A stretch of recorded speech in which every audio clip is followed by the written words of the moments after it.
Marikoy, luto tayong buridibud, kamote, alokon, talong, sitaw, saluyot. Nilagay ko na po yung bagong kamote, tapos alamang. Hintayin natin kumulo para madurog ang kamote. Lagay na natin saluyot. Matigas po kasi ito. Tagal maluto. Pag madulas na, luto na po siya.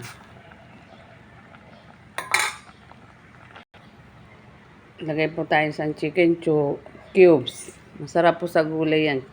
Cubes na chicken. Nilagay ko na po, sabay-sabay na.